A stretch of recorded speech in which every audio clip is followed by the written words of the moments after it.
Hi guys, it's Janae and welcome back to my channel, and today I am continuing my read along from volume 3 of Scum Villian Self-Saving System. Sorry I'm late. I had everything set up and then I just got up to fix something and I disconnected my camera. So I had to reconnect everything.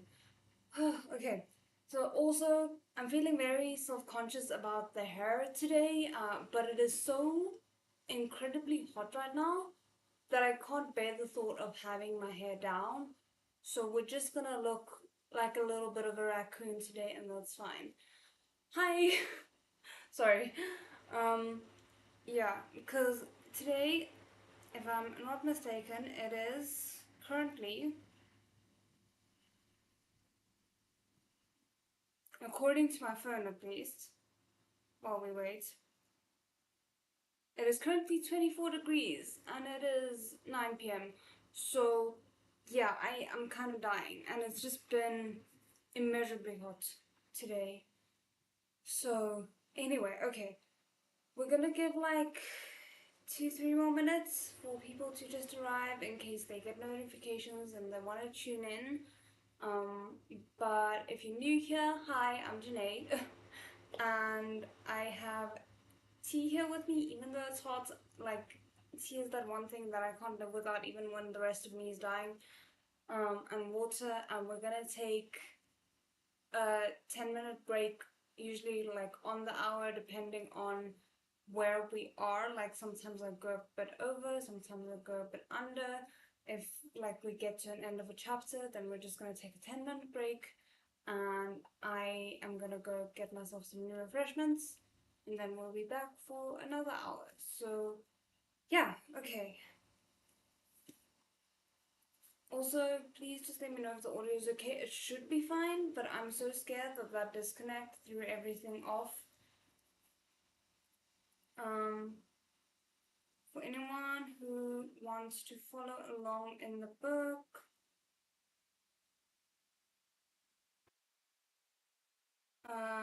we were at the top of page 50. Okay, thank you very much. Yeah, I think that's it. Yeah, okay. Hi!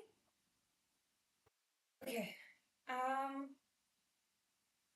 it is 5 past, so I think we can get started. I'm really not used to my hair like this. Okay, anyway. Okay, let me just grab something to drink and we can get started.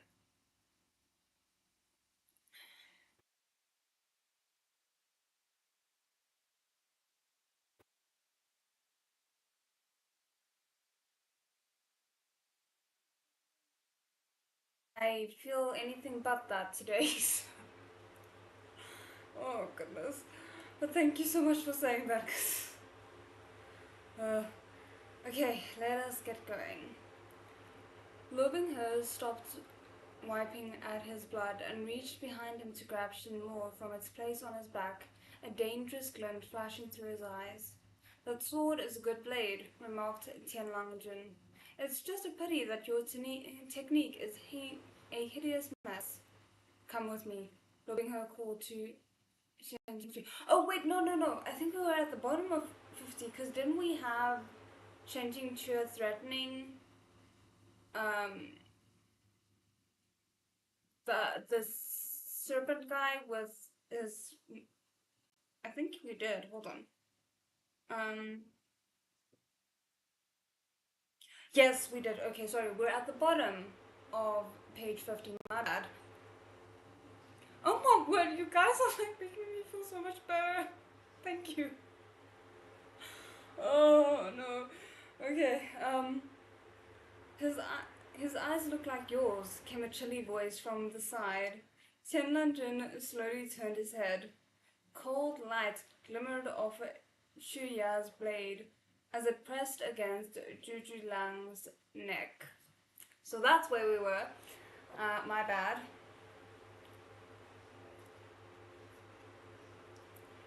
It would be bad. It would be a bad deal for you to lose such a good subordinate and darling nephew, Chen Jingque said with a faint smile. Shouldn't Tianlangjun take the time to consider that? My lord, the subordinate was incautious. Juju Lang said quietly. Even when he was being incautious, Juju Lang had been rather difficult to get a hold of. It had taken a great deal of effort on Shen Qingque's part just to restrain him, even when he wasn't in snake form. This fellow was just as slippery. Juju Lang is a bit foolish. He's quite emotionally fragile, Tian Langjun said lightly. If you treat him like this, you'll break his heart. I don't think that's what he cares about right now. My lord, I'm not foolish, Lang weakly protested. Meanwhile, I'm not emotionally fragile at all, but I am heartbroken that you're treating my disciple like this, Shen Qingque said, half serious. Release my disciple and I'll release your nephew. All right? Tianlang Jun spread his hands. I'm just afraid I won't have the chance. In truth, Shen Qingque's palms were clammy with sweat. His voice was the only thing calm and collected about him. I'm giving you the choice right now. I meant, Tian Langjun said, that I'm afraid Lang won't give me the chance. Oh, great. Tian Langjun had barely finished speaking when Lang suddenly threw himself at Shen Qingque's sword points. The force he used was extraordinary, like it really was a matter of life and death, and Shen Qingque didn't for a moment suspect he was fainting. He startled and subconsciously withdrew his blade. As soon as he did, damn it! You guys, like, Lo Binghe and Shen Qingque need to come to a point where they're on the same page and they can, like, tag team this well. But now that I think about it, it's interesting because I would think Shen Qingque and Lo Binghe are the only, or they're the only couple of MXDX to not just be a power couple off the bat, like not just immediately understand where the other person's coming from and kind of like being able to. Now, bearing in mind, I only say that Wei Ying and Lang Zhan are able to do that because we kind of meet them at a point where Lang Zhan already understands Wei Ying and then we go backwards. But still, it's very interesting to realize that they're the only two who don't seem to really understand each other in a way. Okay, sorry, I got totally sidetracked here.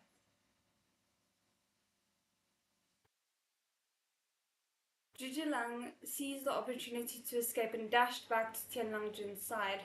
Tianlangjun made a see sort of expression and chuckled. I told you, Lang is a bit foolish. If someone tried to hold him hostage against me, he would seek death himself. Piglo Chen must not underestimate him. Shen Jingque almost coughed up blood.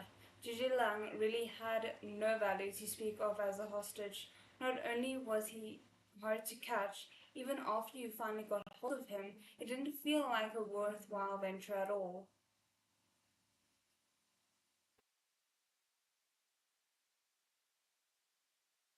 Yeah, kind of the only dysfunctional CV. Hi.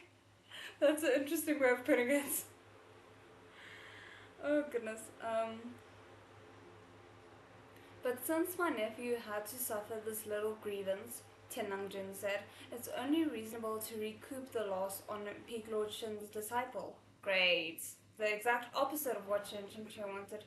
As he spoke, his fingers slightly curled. Lo Binghe let out a stifled groan and blood flowed from the corner of his eyes. But those eyes still turned towards Shen Qingque with great difficulty, and he ground out through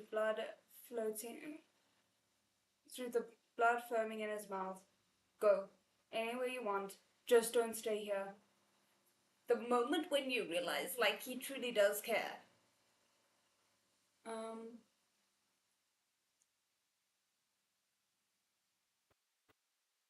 yeah, Wang Xin understanding each other. You like Mian Mian?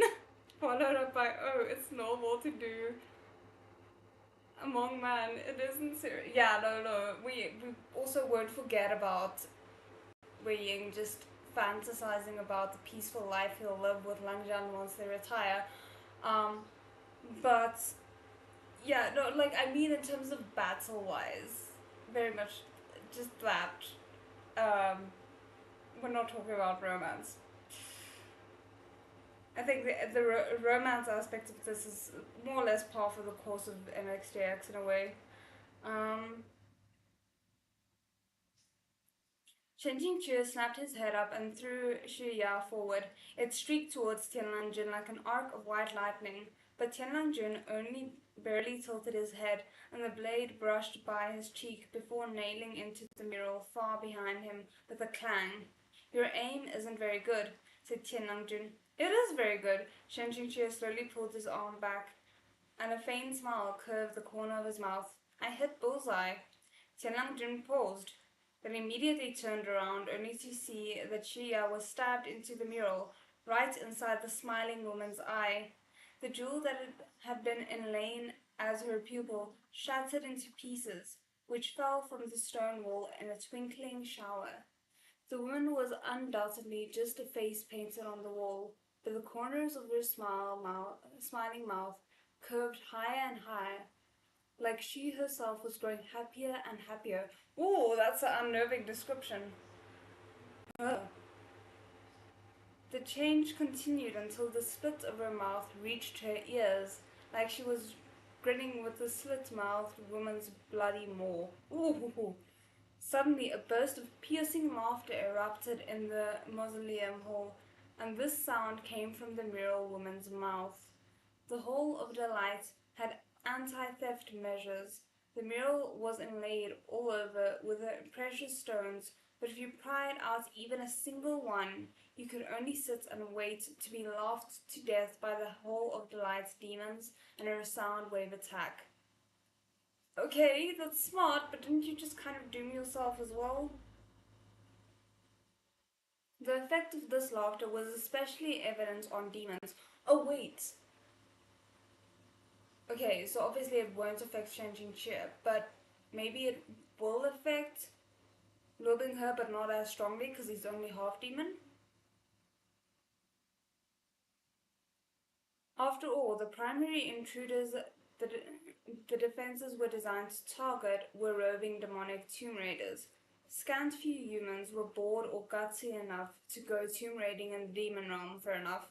Upon hearing this laughter, your heart and brain would pound without end. There'd be a wave of acute pain, and the world around you would spin about as your vision blurred. Lang couldn't help but cover his ears, and Jun also spared a hand to press against his temple. Chen Jingchen had long been prepared for this turn of events, and used this split second of opportunity. He swept across the hall. With a wave of his left hand, Xia flew back into its sheath, and his right hand he grabbed, lobbing her, and ran. Oh, goodness. As soon as he charged into the next mausoleum hall, the first thing Shen Jingqi did was drop the gates and drop them tight. The enormous heavy slab of stone thudded to the ground, stirring up a cloud of dust. He could only find the mechanism to close the door, but not the one to open it, although it would be ideal if this door didn't open at all. I mean, you say that now. As soon as he had this thought, and was finally able to relax, he turned his head. What he saw made him collapse to his knees on the spot. Lang blinked at Shen Jingqi, one arm. Oh no, no! Shen Jingqi, you were so close. You grabbed the wrong person.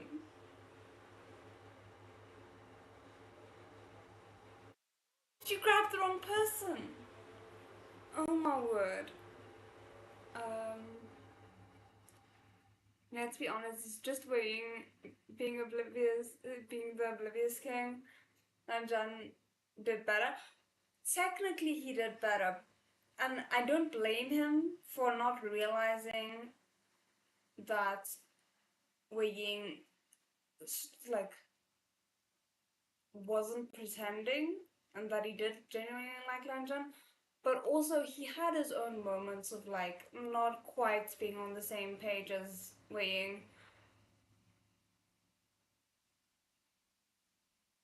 Oh my word, I can't believe he did this.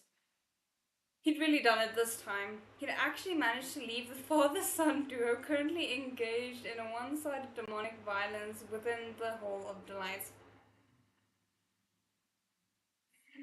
Oh,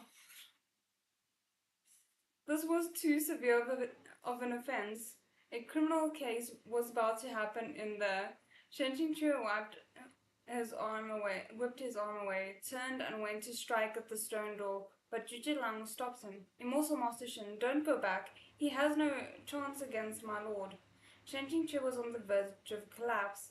How could he have grabbed the wrong person from such a close distance? The Hall of Delight mural woman's laughing attack must have been too strong, the light from those green candles too dim, and on top of that all three of the other men were wearing black robes that looked about the same at first glance. Was it because they were relatives that their tastes in color and style were basically identical? Hmm. Immortal Master Shen didn't grab the wrong person, said Zhuge Lang. I swapped out the arm you grabbed. You. I really don't like you. Yeesh. This was the last straw for Shen Qingque, and he slammed a fist into the stone door. Slam a fist into Zhuge Lang, why don't you, damn it? I was trying to take Lo Bing He. Immortal Master Shen, didn't he already take you long ago? Zhuge Lang paused and asked in confusion.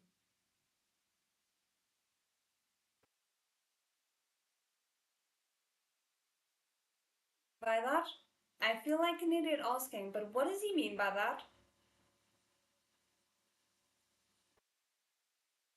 Am I that oblivious? Let's just keep reading. Um, Shen Qingque was speechless. There really was no way to talk to these people. He raised a hand, gesturing for Zhuge Lang to shut up. Then he turned and walked a few steps, but suddenly realized that the floor beneath his feet wasn't entirely smooth. When Zhuge Lang tried to follow him, he hurriedly held out an arm to stop him. Don't move. An enormous woman's face was painted across the entire floor of this grand hall. Oh, great! They were currently standing on her ear. Unlike the woman in the Hall of Delight, this face had none of that flirtatious beauty. Instead, it was fierce and fiendish, its narrow eyes bulging in rage above a wide nose. The effect was unsurpassably hideous, looking just like a female yaksha. Okay, we'll check what that means later. Don't step on the face, Shen Qingque said with caution. Zhuge Lang was silent. This whole floor was a face. Where would you step if not on the face? The three halls of delight, fury, and sorrow came one after the other. After the first, the hall of delight, the hall of fury immediately followed. When the original Lo Bing He had looted the Holy Mausoleum, he had cleared this level by using a special sequence of steps to cross it. Unfortunately, Shen Qingque didn't clearly remember where exactly he had steps. If a single one was wrong, the anti-theft measures in the Hall of Fury activated. You couldn't even fly over the face on your sword, because as long as you passed directly above any spot on the floor, it counted as a step. That is especially cruel. That said, of course, you'd get angry if someone stepped on your face. No wonder this was the Hall of Fury. Not him having sympathy for a mural. Shen Qingque had the gall to rush in here because he thought he'd grabbed Lo Bing He, who definitely knew the step sequence. I mean, even if he had, probably with his luck, Lo Bing He would not have known the step sequence. But he never could have expected that the snake would be slippery enough to swap himself in within a split second. Oy. The ground grew hotter and hotter. The woman's face on the ground had originally been a scarlet hue, but it darkened to crimson as the heat surged. Shen Qingque crouched down to test the temperature, but he had to pull his hand back as soon as it touched the ground. It was as hot as if fire blazed beneath the floor, and even standing on it would roast you like meat on a hot plate. They must have unknowingly stepped on the face a few times already. Shen Qingque retreated a few steps, getting as close to the edge of the room as possible. Suddenly, a red liquid burst out from the ground in a fountain. blazing with a searing bright golden glow.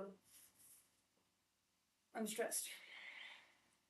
Zhujilang immediately shifted into his original form, a yellow-eyed green snake coiled on the ground, scales aglow. He reared his upper body and let out a hissing cry, reaching the height of 4 men, then wrapped Shenxingqie in a mass of coils, enveloping him securely within the layers of scaly armor. In this position, Zhuzhilang's gleaming fangs were right next to Shenxingqie's head, and those golden eyes were even more unsettling from up close. Tianlangjin was right. Zhijilang really was a bit foolish. Had he forgotten that time had been drenched in regular fumes to the point of tears? Sorry. Had he forgotten how Shen Jingque pointed a sword at him just moments ago? With how hard Zhijilang was working to protect him even now, Shen Jingque was practically too embarrassed to take advantage of him again. That is interesting. Suddenly, with an enormous crash, an entire wall of the Hall of Fury collapsed. Tianlang Jun rotated his wrist as he made his way down the pile of rubble, through the floating dust, and stepped into the hall. Am I mistaken, or does Peak Lord Shin seem more familiar with this holy mausoleum than even me? Oh goodness, let him not catch on to anything, please. Zhujilang transformed back into human form. Wait, what was he before?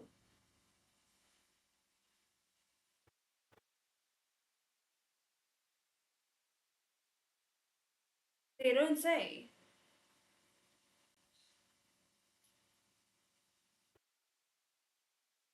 He just transforms into like a demon form that I don't know what that means. But okay. Zhujilang transformed back into human form. Oh wait. Okay, sorry. My brain mixed up Tianlangjun and Zhujilang. Never mind, never mind. Uh, My lord, don't come in, he cried. Before a questioning expression could appear on Tianlangjun's face, he had already taken 6 or 7 steps across the woman's face on the floor. Great. We love that. Before Oh, sorry. Shen Qingqie was speechless. Zhijilang was speechless too. A pillar of magma, thick enough for 4 men to encircle with their arms outstretched, exploded upwards. Tianlangjun was instantly engulfed in the raging blaze. Well, I mean, if his power wasn't already devouring the body that had been created for him, I'm sure this isn't helping. Huh. Shenjingche internally howled with laughter. Seeing what happens when you don't let others finish talking, see what happens when you beat up your darling son. You can act badass, act hard as hard as you can, but pride goes before the fall. However, very soon he was unable to laugh any further. Lo Binghe staggered as he followed close behind Tianlangjun and also charged in. Great! They can't let us have like a moment of happiness, can they? One of his arms hung slack at his side like it had been completely broken. Blood poured from his head, and one of his eyes couldn't even open anymore. How wretched. Lo Binghe was in an even worse state than when Chen Qingqie first laid eyes on him upon his arrival in the world, when the original flavor had beaten him. What was up with Lo Binghe's constitution? Why did his elders all like to teach him lessons with violence? This isn't by Jiang Peak. Zhujilang anxiously circled that pillar of fire, too preoccupied for anything else. Lo Binghe scanned the scene within the hall, then looked down. He jumped from the pile of rubble and took a few rapid steps before arriving at Shen Jingqi's side in a flash. That might not be a good thing. This was just unscientific. How come a single glance was all he needed to know where to step so as not to trigger the mechanism? As if Lo Binghe knew what he was thinking, he concisely explained himself. Step on the acupoints. As he spoke, he and Chen Qingque had already crossed the Hall of Fury and entered the next room. While the stone gate lowered, Chen Qingque couldn't help but take a few more glances at Luo Binghe, confirming that this time he didn't have the wrong person. I'm glad. Chen Qingque hesitated at the periphery of the mausoleum hall, afraid to make a hasty move. The demoness of the Hall of Sorrow was perched on the zenith of the hall. When he looked up, as expected, a woman's face was drawn there, with her brows tightly knit into an expression of graceful woe. Sensing the intruders, the face's eyes opened, and its features twisted into an even more miserable expression. Oh goodness, is it going to be one of those that floods the chamber? Because I was just thinking, if she cries and that water is what floods the chamber, it would very much um, stay in character for what the mausoleum has had going on so far.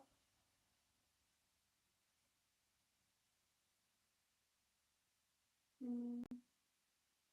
A few drops of water seeped from its eyes, and before long a dense rain drizzled down from the entire ceiling. Chen Qingque was just about to speak up and warn Lo Binghe that this was corpse rain, that they ought not to let it touch their bodies, when Lo Binghe raised one of his arms to cover Chen Qingque and ran straight across. Just like that, Chen Qingque was dragged through the level at top speed. The original Lo Binghe had favored exacting technique. What was up with him now? This method was far too simple and crude.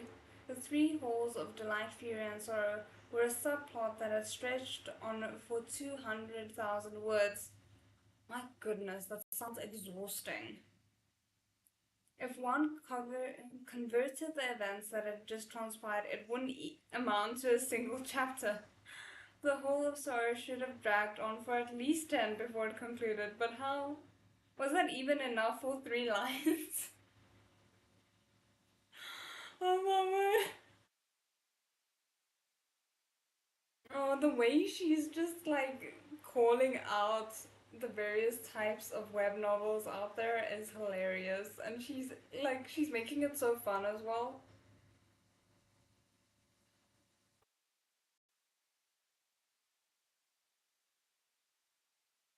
There was a poll on Tumblr called The Greatest Shizun. Mm-hmm. And they put uh Bing Pup and Moran against each other. Oh, that yeah, no, that is a you could only put those two up against each other. I feel like they're the only ones that could truly compete with each other.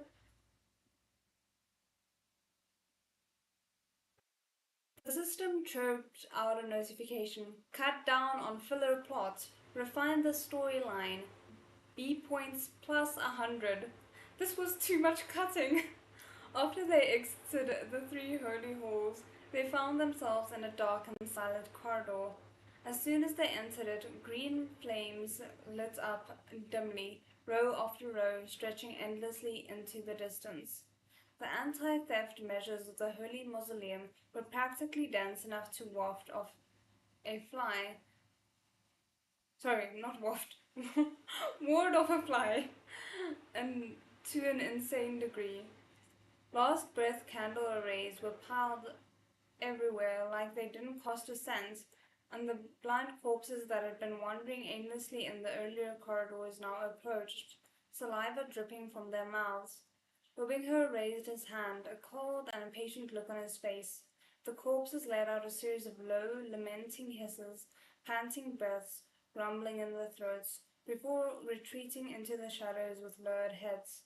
Without sparing Shenjingche a glance, Lobinghe put his hand down and said, "Let's go." Shenjingche noticed that Lobinghe's face was incredibly red. Under the dim green candlelight, the color was exceedingly obvious, but it absolutely didn't seem like a blush of embarrassment. Every time Lobinghe put Shenjingche before, he had stared at him like he was trying to stare through him, but this time he didn't so much as look. Upon realizing that Chen Qingque was looking at him, Robinghe even avoided his gaze, subconsciously using his unbroken left hand to wipe away the bloodstains by his eyes. Shen Qingque wondered if Lo Binghe had been poisoned, or if maybe he had suffered a cerebral hemorrhaging during the fight, but Lo Binghe's gait was still steady, so it didn't seem like that was the issue.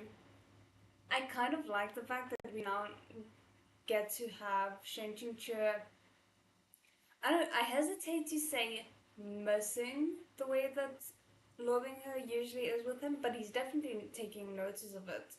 So I kind of like that.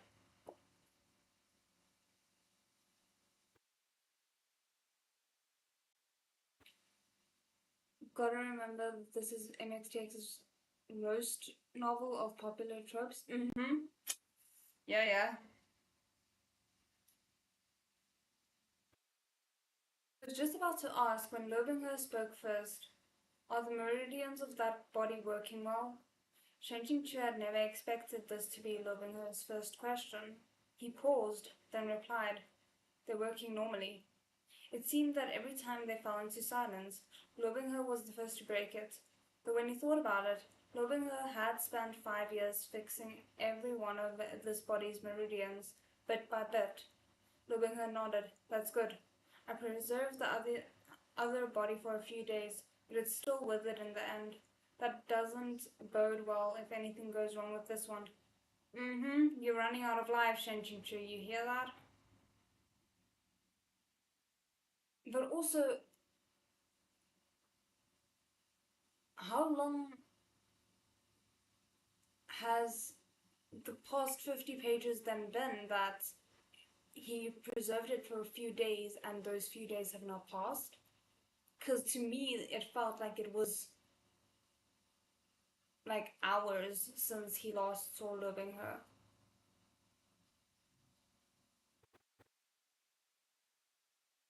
Once the soul left a body created by the dew mushroom, it instantly died, then went on to wither and dissolve. For Lo Binghe to have actually sustained it for several days, who knew how much spiritual energy he had wasted on the endeavor, and he'd still dared to storm the holy mausoleum by himself right afterward. Shen Qingque felt a tightness in his chest, and his thoughts were scattered and an uneasy mess as he tried to find some random topic of conversation. Tenlangjin had mentioned that Lo Binghe brought 2 strays with him, so Shen Qingque asked, "Who else did you bring?"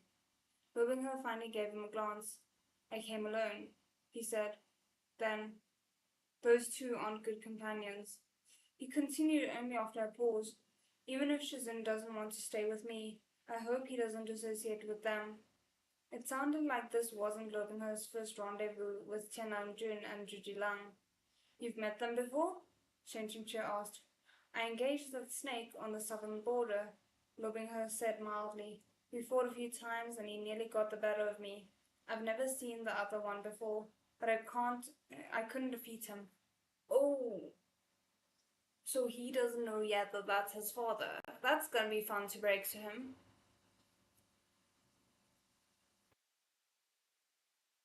Zhujiang was from the southern border, so he'd naturally be at his best in that environment.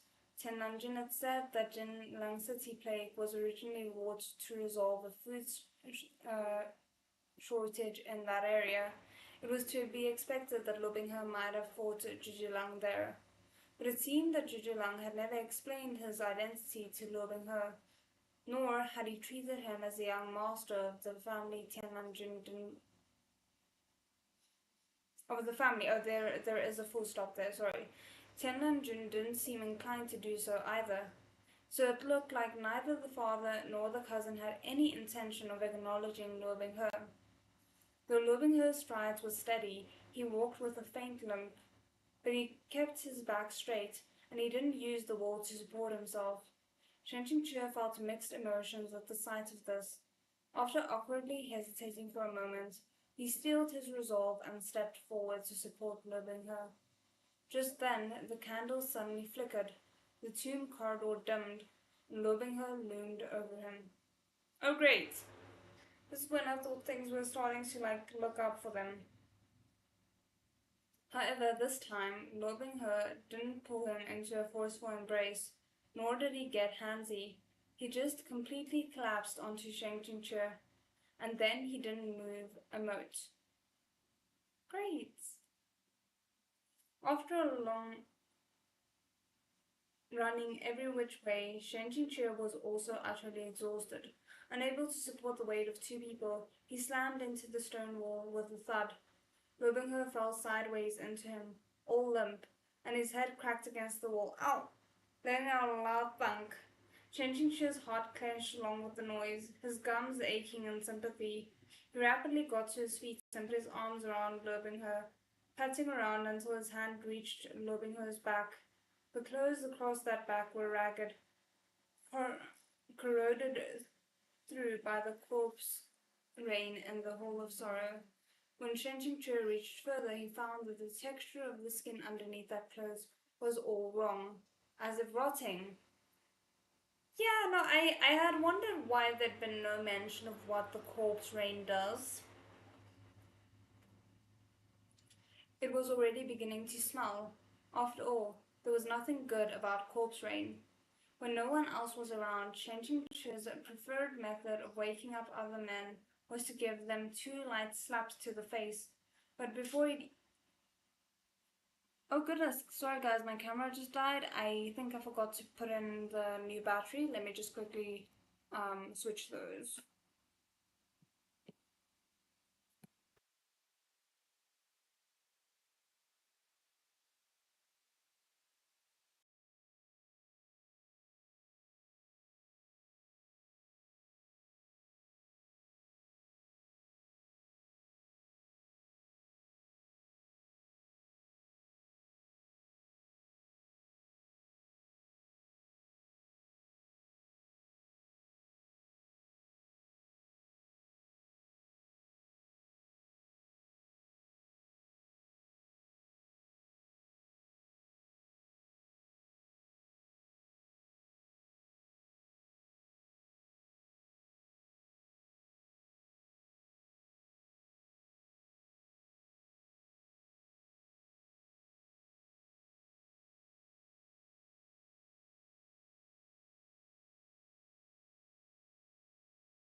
Okay, sorry about that. We should be back and fine. Just let me know if the audio is still the way it's supposed to be.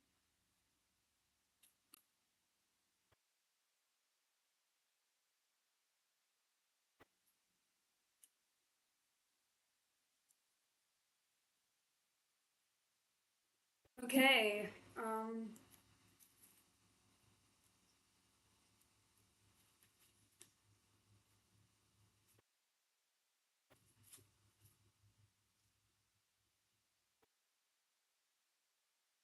I'm assuming the audio is fine.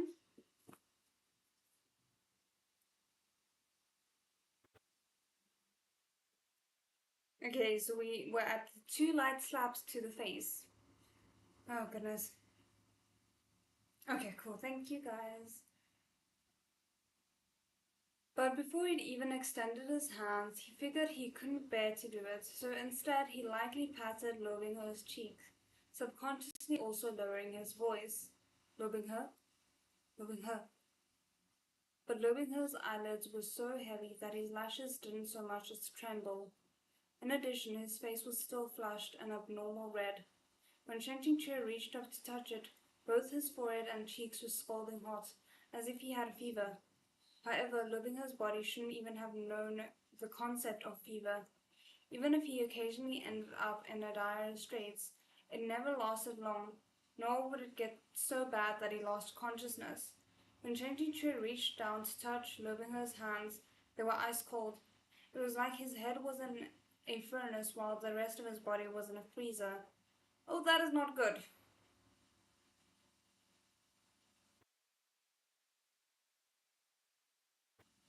Oh, okay. Um, Shen Qingque put one hand on the back of Lu Binghe's head, rubbing the place where it had crashed into the wall. Binghe, can you hear me? No response. Shen Qingque counted up the causes. In order to protect Shenjingchu's body and prevent it from withering, Lobinghe had exhausted several days' worth of spiritual energy, but in the end he'd still failed. Then he'd gone around catching all those black moon rhinoceros pythons.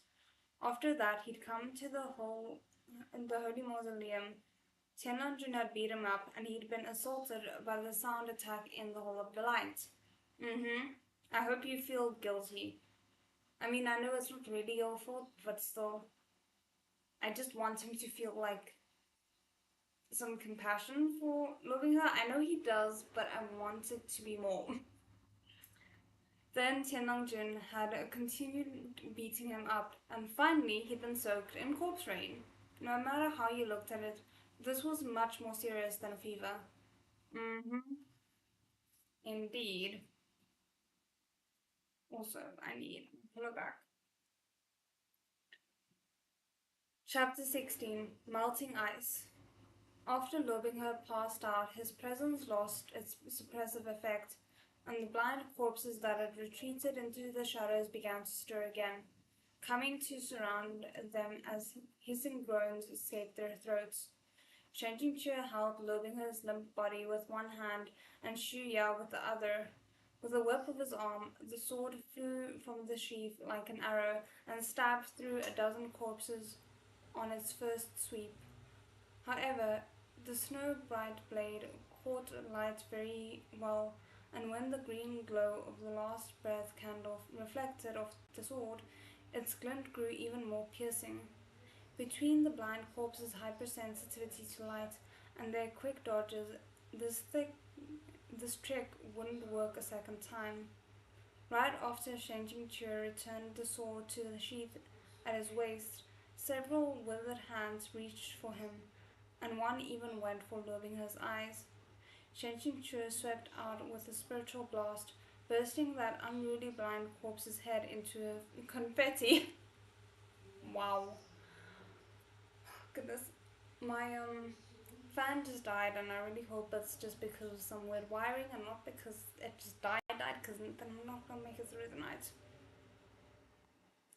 But though spiritual blasts were an effective maneuver, one couldn't rely on them excessively.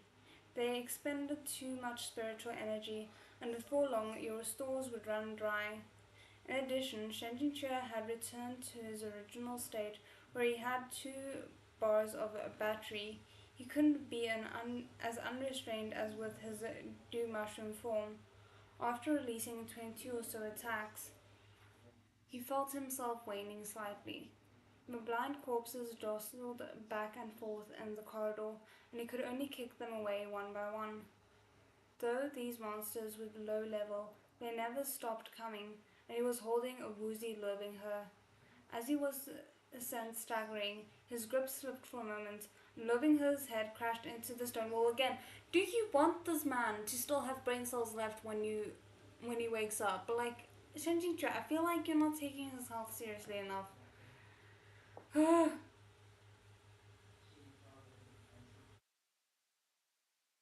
That thunk sounded especially painful.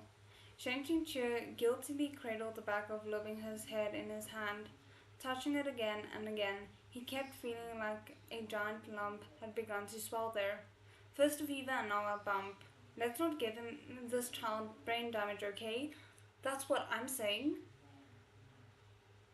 Weak mobs were still troublesome, and staying in this tomb corridor full of last breath candles would only attract endless waves of blind corpses. Shenjing Chu changed positions and hauled an arm of Lobingher's over his shoulder, then bolted away, dragging him along like a comet trailing its tail. He left the blind corpses several meters behind, but his hurried breaths made the last breath candles light up one after another, cloaking them in an inseparable glow. Though the blind corpses couldn't catch up, he couldn't lose them either, and they were dogged in their pursuit, until Shenjingche passed a small chamber and he turned a corridor. Why am I apprehensive about that? This might have been a preparation chamber. Coffins were scattered throughout the room in disarray, and the lids of some had even been overturned onto the floor. The resulting atmosphere was neither serious nor solemn. Shen Qingqiu quickly dragged Lo Binghe inside, checking the coffins one by one. Some contained withered corpses lying in strange positions, but some were empty. The hissing outside the chamber grew closer and closer, and long wavering shadows weaved wildly on the ground. As the situation was getting dangerous, Shen Qingqiu leapt into a stone coffin. He had wanted to stuff loading her into another one, but there was no time. We're getting a coffin scene? I didn't think this was a trope until I started reading Danmei. Like, what even?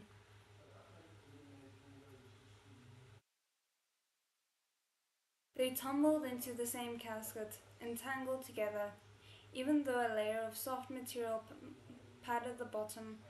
When Shen Qingqiu slammed down inside, stars filled his vision.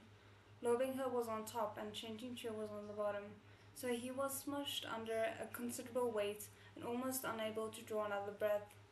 What had this child been eating? He looked quite slim, so how was he so heavy? Furthermore, the lid of the coffin was only shut halfway. Shen Qingqiu was about to reach out to close it when the green light outside flickered and several stooped black shadows appeared on the ceiling. The blind corpses had come inside. They shuffled into the preparation chamber, making the occasional quiet tap against the furnishings, as well as rasping their sharp fingernails on the stone coffins. Oh, that's visceral. The result was blood curdling, blood curdlingly eerie. If there was any place that was definitely without last breath candles, it was the coffin interiors. As long as no light source appeared, those blind fools would be unable to catch them. Shen Qingqiu stayed calm and lay there, facing up. Lo Binghe was on top of him, facing down, his head buried in the crook of Shen Qingqiu's shoulder, an uncomfortable heat against his neck. If even Shen Qingqiu was uncomfortable, Lo Binghe had to be even more so. I mean, he's unconscious right now, so he can't be uncomfortable. And if he were conscious, I don't think he would be uncomfortable. He would be delighted, let's be honest.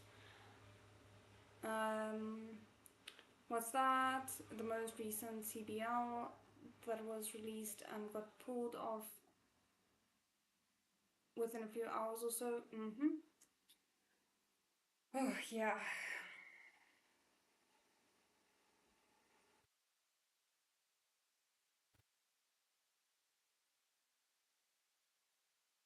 Where were we?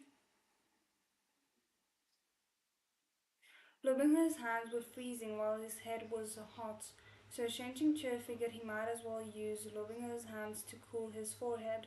While he thought this was a good idea, just as he was about to grab Lo Binghe's wrist, his entire body froze. What do you mean?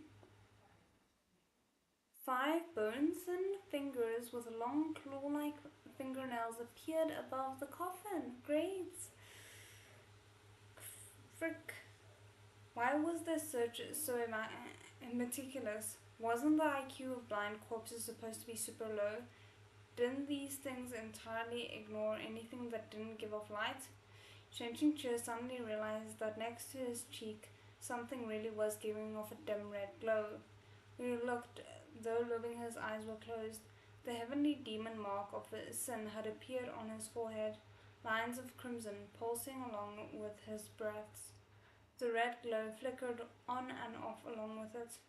Though Shen Qingqiu knew this mark of sin was the manifestation of the bloodlines fall from the heavens, he didn't think it needed to be so bright, did it?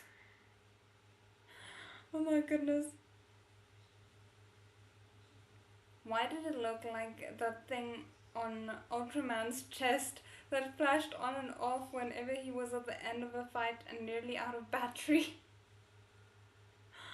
Oh no. Shen Qingqiu couldn't spare a hand to cover that damnable mark, so before he could even think, tell us what he did. Before he could even think, I know, because fortunately, the image here to the right spoiled it, but tell us anyway. He turned his head and pressed the side of his mouth against that smooth forehead.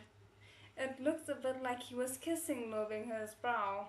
But don't mind the details. There are extenuating circumstances. Survival comes first.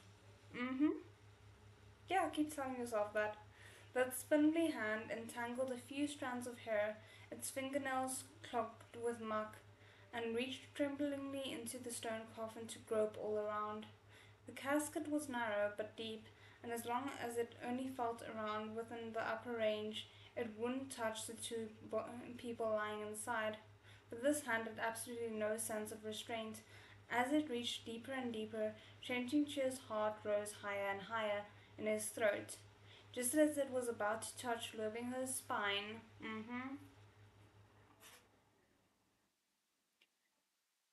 Shenjingqi gritted his teeth, extricated his right arm, which was going numb from the weight, and found a mostly intact place on Lobingher's back to pull him further down.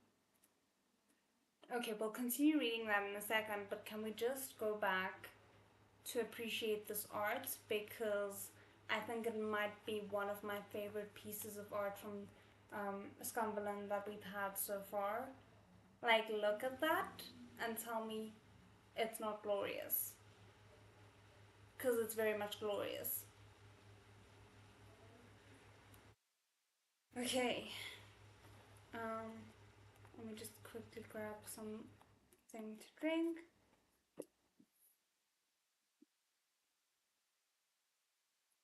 Yep, only Wangxian didn't have a coffin scene in the MXTX trio. Forehead kisses, I think they often place the illustrations a page too early. Yeah. Oh well.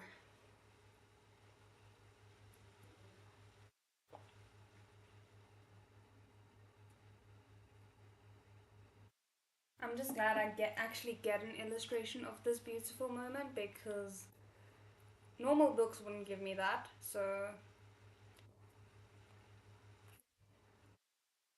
sorry about that. I just needed some cream for my hands because I'm kind of dying.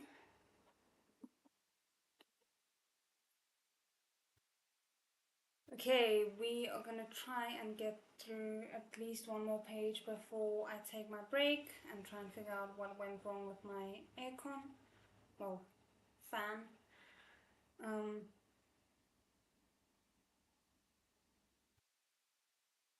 Now Lobinger's whole upper torso was entirely pressed to his. There had been a gap between them before, but now they had become practically interlocked, chest to chest, abdomen to abdomen. A person's abdomen is supposed to be the softest spot on their body, but Lobinger's was uncomfortably hard against Shen Qingqi's stomach. The farther down he pulled him, the more he was sure that Lobinger had an 8-pack. Was that a rock slab down there? That's kind of hilarious. Though the hand stopped searching down just barely before it reached Lovinger's back, it changed directions instead and started groping in the other direction. As it was about to reach Lovinger's calves, Shen Qingqiu steeled himself. And MXTX is just like, yeah, no, you're gonna be fed. Shen Qingqiu steeled himself and spread his legs, letting Lovinger's left leg fall between the two of his. He had already minimized the space the two of them took up as much as he could. He really couldn't make them any smaller. The blind corpse's trembling hand continued to feel about for a while. Finding nothing at all, it slowly withdrew. You know what makes all of this so much worse and so much better at the same time? is this only works as well as it does because this is supposed to be a book. So, like for Shenjing Chua, obviously the stakes are very high, but from the readers in that universe, it's supposed to be a book. So, of course, everything is just gonna align perfectly for this kind of scene. Like, it makes sense. It wouldn't work as well in any of the other stories, I don't think. This is risky. Mm hmm. Also, yeah, gotta have a rule of three. That's why I believe Niming Jie and Jing Gongyao totally. Interesting. I never thought to think about that. Wow.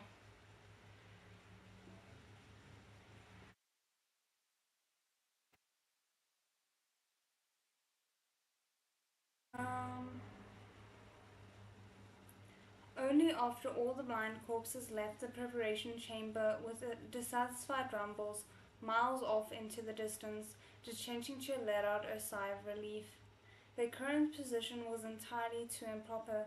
If someone looked inside the coffin at that moment, they'd definitely think Shenjinchu was in the throes of lust, clinging to loving her and refusing to let go, pulling him into his arms as if he wanted to meld their bodies together. He was about to push loving her into a sitting position when a voice suddenly spoke in the preparation chamber. It's far too early to relax. Who the hell keeps on, like, murdering the good moments? I mean, yeah, it kind of created it as well, but still. The voice was aged and had a mocking tone. Chen Jingqi immediately grabbed Xia and flipped himself over, protecting Lu her beneath him as he sat up in full alert, brandishing his sword. Who is it? The horde of blind corpses had left. This mausoleum chamber was completely empty of anything except the frigid stone coffins filling the room. Don't tell me another corpse woke up from one of these. I looked through everything, and pretty much all of them were dried goods. That voice spoke again. If this elder wanted to go unseen, even if you searched the entirety of the holy mausoleum, you wouldn't find him. Is he like the person who sorts out the corpses before they go to be buried? Or it might be that dream guy.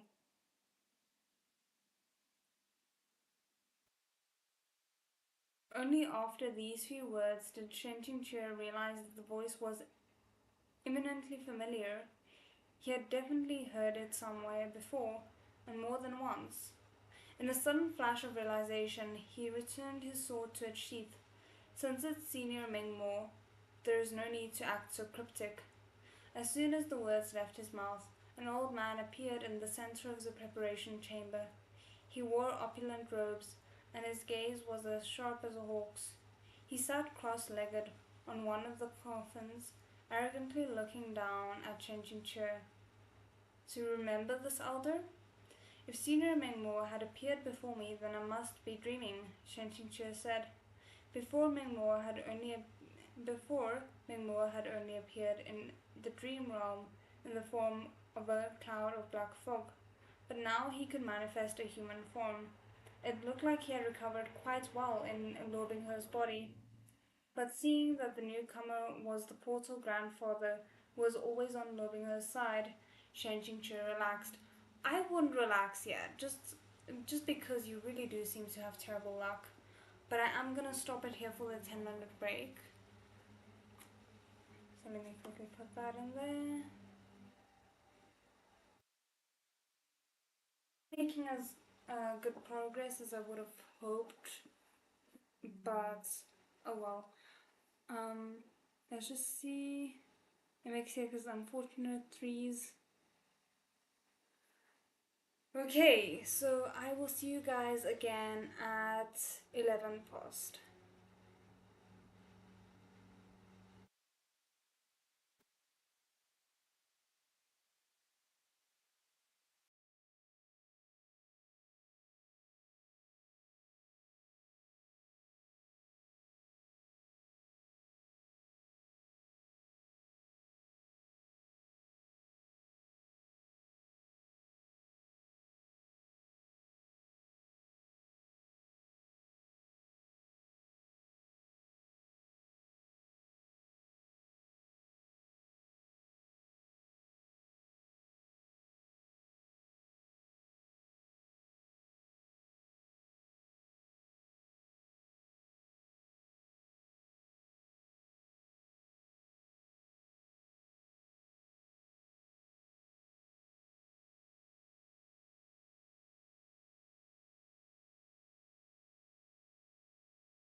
Okay, we are back, and my fan is working once more. I think it might have just overloaded from like the setting that I put it on because it was feeling very hot. So I think I might have just put it on too high of a setting, so it just switched off. Um, but I'm very happy about that because it means I don't have to sleep in absolute agony. Thank you. I'm glad you guys feel my pain about the fan. Okay. Um, and I got myself some new refreshments, and I think we're ready to go. I hope you guys are good. If you've got something for yourself to snack on or something.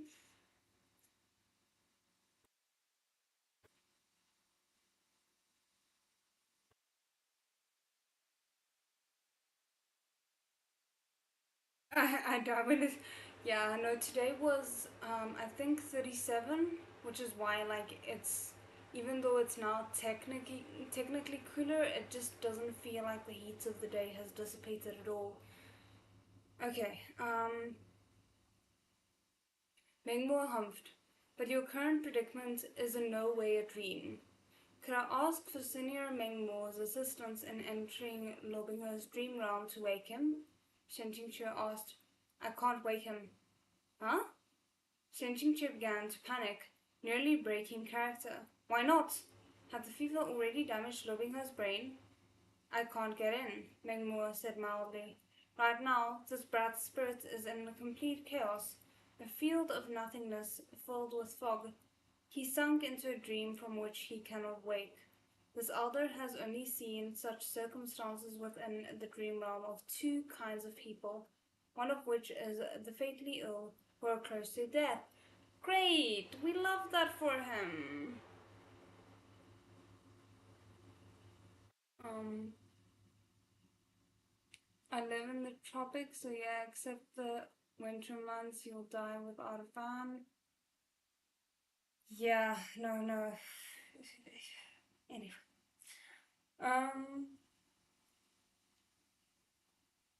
None of that sounded like it was anything good, but if the former was the fatally ill on the verge of death, the latter couldn't be worse, right?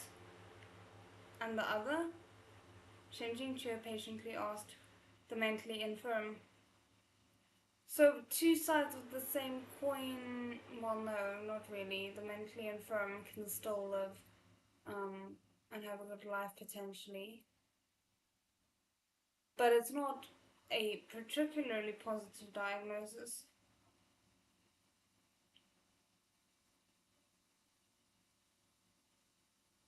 Um, Shenjingchu said a lot of nothing. The brat boarded on himself, Mengmore continued as if speaking to himself. In the past 5 years, he wore himself down, performing soul-summoning rituals by day while massacring his own dream realm creations by night. Oh, this elder told him at the start that this was no different from destroying his own spirit, but he ignored that advice. This day was coming sooner or later. In the last few days, he exhausted his spiritual energy to preserve that doomed mushroom body of yours, and that demonic sword took the opportunity to revolt. Then he barged into the holy mausoleum and went toe to toe with the most talented heir to the heavenly demon bloodline in the history of our race. Chen Jingche gripped Xu Ya so hard his hand started to hurt. He looked back at Lobinghe, lying dead to the world in the stone coffin, and asked, Senior truly has no way of waking him? I'm powerless to help. Chen Jingche cupped his hands in a bow and silently lay down in the coffin, back down in the coffin. Meng Mu raised an eyebrow. What are you doing? Sleeping, until I wake up. Blue veins popped on Mengmore's forehead. You dare ignore this elder? Shen Jingqiu closed his eyes. Since Senior said he was powerless to help, then I can only wait until I wake up and get him out of here myself. Mengmo humphed. Our race's holy mausoleum is forbidden territory, full of dangers, and there are two troublesome characters lying in wait. You can't protect him alone. His words were correct, very correct. Xiang Qingque opened his eyes again and sighed. But in this moment, other than I, his master, who else can protect him? Or to put it another way, who else would protect him? Countless feelings ran through Xiang Qingque in an endless onslaught, and his emotions were a mess. But it was very clear on one thing: no matter what, he couldn't let Lo Binghe die here. After so many years, you're finally willing to admit that the brat is your disciple, and you are his shizun? Meng Mo said in a cold voice. It's certainly been a long time, Xiang Qingque said. He was waiting for Meng Mo to continue with his snide mockery, but instead the old man suddenly sighed. If this brat could wake up and hear those words of yours, who knows how overjoyed he'd be. Gramps, could you not make yourself... Sorry, Gramps, could you not make your every word so inauspicious? Well, he's not wrong, and the thing that, like, these kinds of moments... How should I put it? Like, I get excited for these kinds of moments because to me, it's the opportunity for the one person who, in the relationship, who maybe hasn't been seeing things clearly or hasn't realized the effort that the other person has put in to have that moment of realization. So I'm kind of really hoping that we do get that a little bit. Um,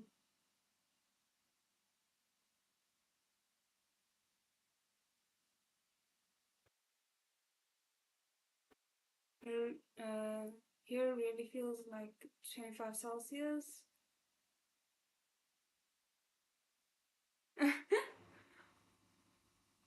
Yeah,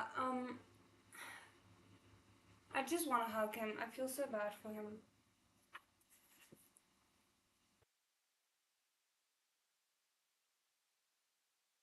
And he's so in character as well. Sorry, I'm taking a moment. That is, it feels as if he would never be willing to communicate like they need to.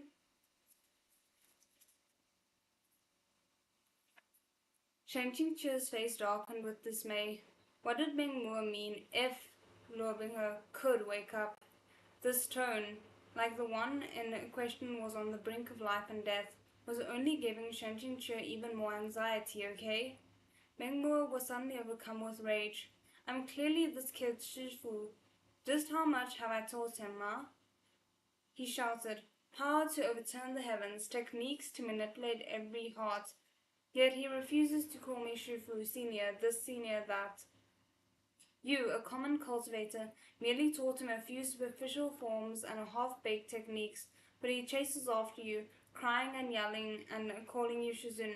It drives me up the wall. I don't think you want his affection in that form, in the form that he's giving to Shen Qingque. You might not like it. This mass of rage had been building in Memnore's belly for a while, and the sight of these two lying in the same coffin with e- mm, was even more irritating to his eyes. He was going to go blind. He was even extremely unhappy, extremely grouchy. Shen Qingqiu wasn't happy either. He was already upset at the suggestion in that Changchung Mountain's sword techniques were superficial, and he was just about to retort when Mingmo exploded again, pacing back and forth on the coffin with his hands behind his back. If only I had seamlessly gotten rid of you in the dream realm back then, these complications wouldn't have arisen today. This brat was a moldable talent with a incredible potential, but as soon as he met you, he turned into this maddening good for nothing, and he still pretends at it when you're around, trying to act all aloof. The way this elder sees it, he should either kill you or he did not to say that, or sleep with you is what he said. Okay. Making such a fuss while he won't he Oh, making such a fuss, well, he won't he? It's infuriating even to watch. Shen Qingque really wished he could cover his ears, or perhaps switch Meng Mo's mouth. Yeesh, I'm struggling. Stitch Meng Mo's mouth shut. He shot a glance at Lobing Her's quietly sleeping visage, the image of his disciple's crying face flashing through his head for a moment before he immediately looked away. Senior, aren't these words a bit inappropriate to say to my face? He snapped, unable to bear it. Are you done? If you're done, can you let me wake up? Mingo was still angry. Wake up? You wouldn't know how to get out even if you did wake up. The entrance he opened has already closed. It might be possible to open it again, Shen Qingque said. Senior, please tell me which direction I should head in to find the place where Lobingher broke through the barrier using the Black Moon rhinoceros pythons. His gaze landed on Shinmore, which hung at Lobingher's waist. The place where he had broken into the mausoleum would still be weak, and if it were slashed once more with Shinmore's dimension-rending abilities, it might open again. Mengmo looked in the direction of his gaze and understood his intentions, but remained skeptical. That sword may not allow you to use it. I don't want to get optimistic and imagine that maybe we'll have like a um early version of a Ming, like being very happy to be used by Shen Qingque. I don't know. Like I don't want to put that hope out there. Old man baby has a crush on teach, not something you'd understand, okay? Uh,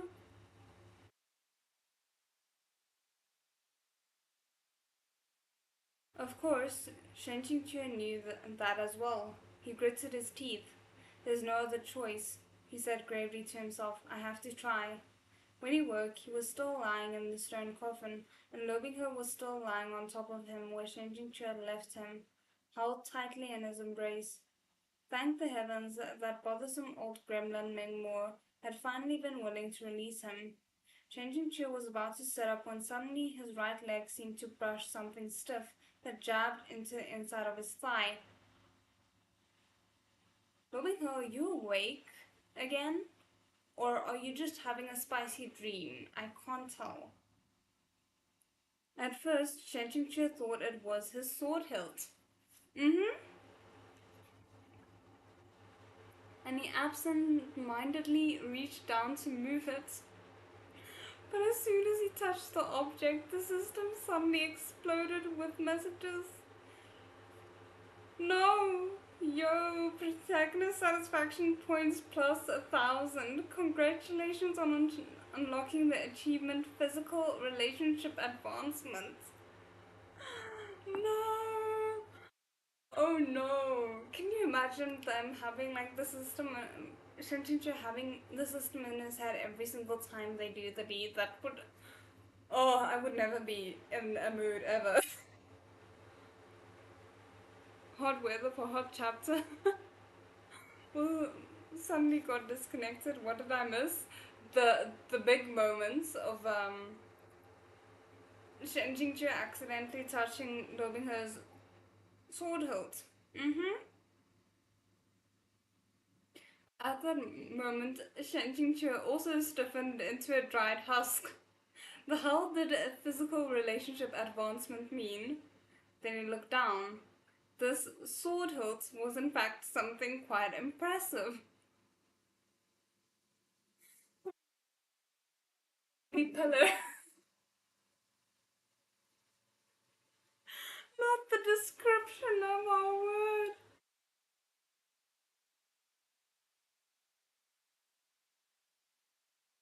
Oh my word, no. Hmm. It was the heavenly pillar. Ah! Shen Qingqi was going to kill everyone in the room and then himself. Never have I related to a character more.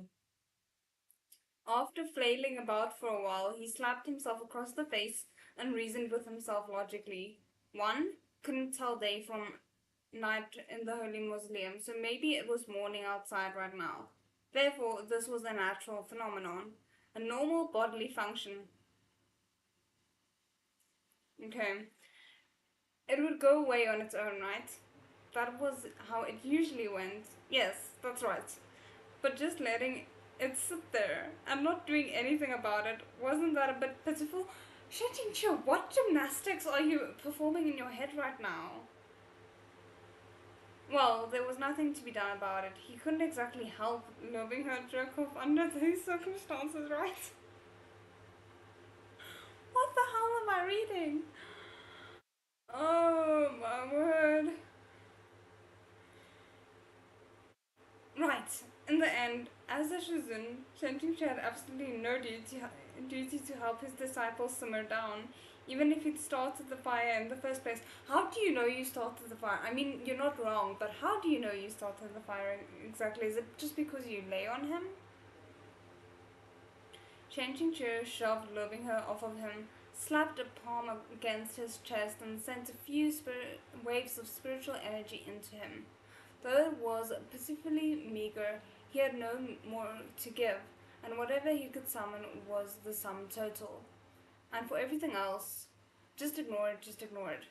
After getting out of the coffin, he pulled and tugged, dragging her towards the far east end, as Meng Mo had instructed. As his journey stretched out, the walls of the corridor began to dampen, and the floor beneath them grew slippery, covered in green moss. It became harder and harder to find steady footing, and Shenting slowed his pace so he wouldn't slip. As he continued, the moss gave way to more vegetation. Wild grasses and thickets of flowers began to emerge too. The corridor gradually widened, and trees of varying heights rose from the ground. The floor was no longer only wet, but also snaked with the twisted roots of old trees, causing Shanxing to trip from time to time. Flying insects swooped past and bird calls echoed. The blue-black ceiling suddenly soared, and the white crystals embedded in it twinkled, looking like a veil of stars in the night sky. That's a beautiful description.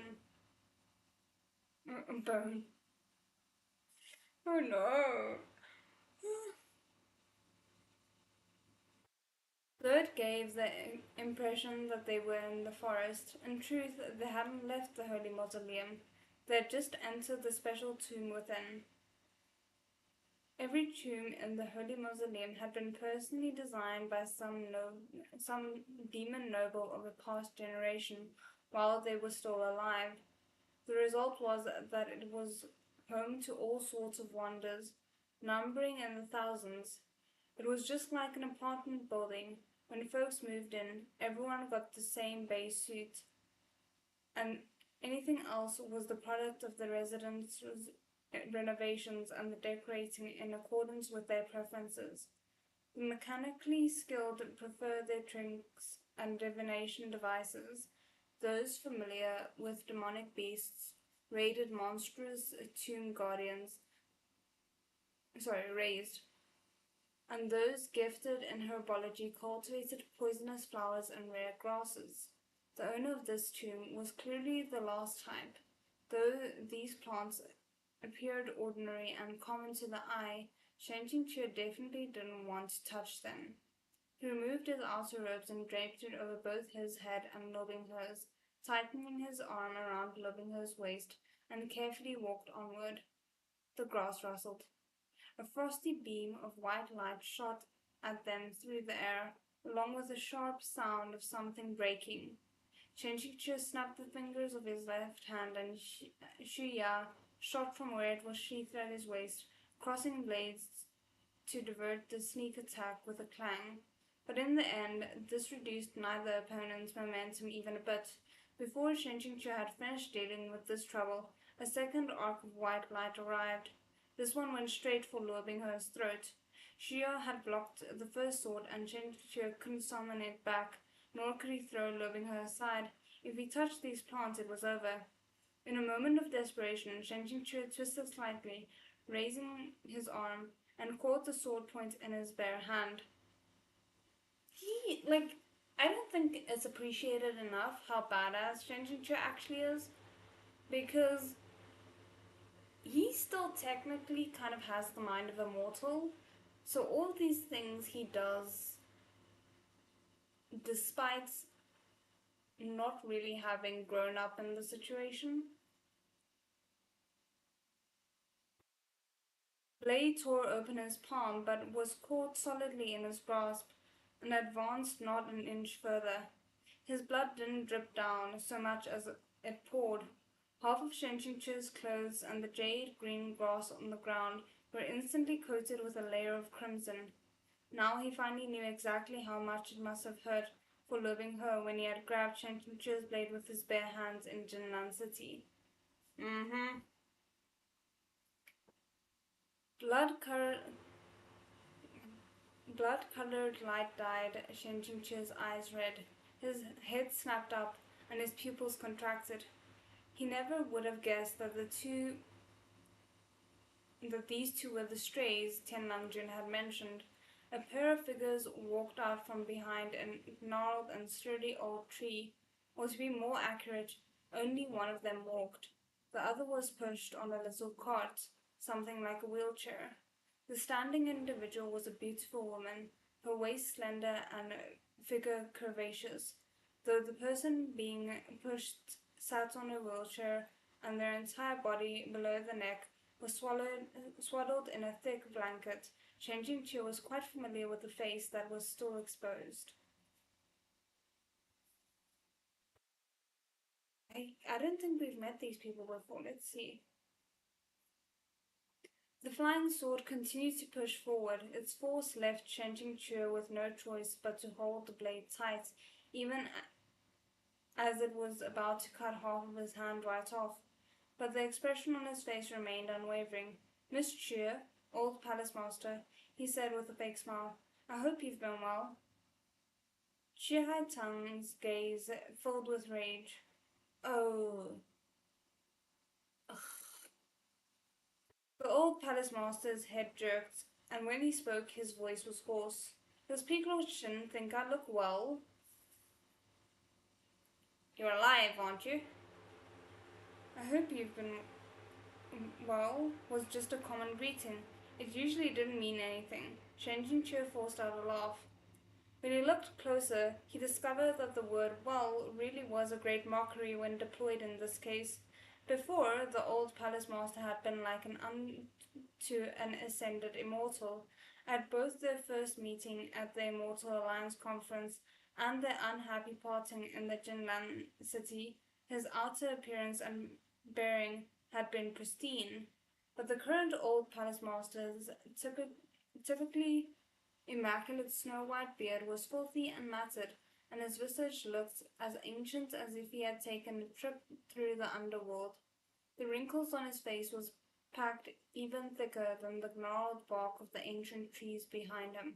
That's actually a really nice description.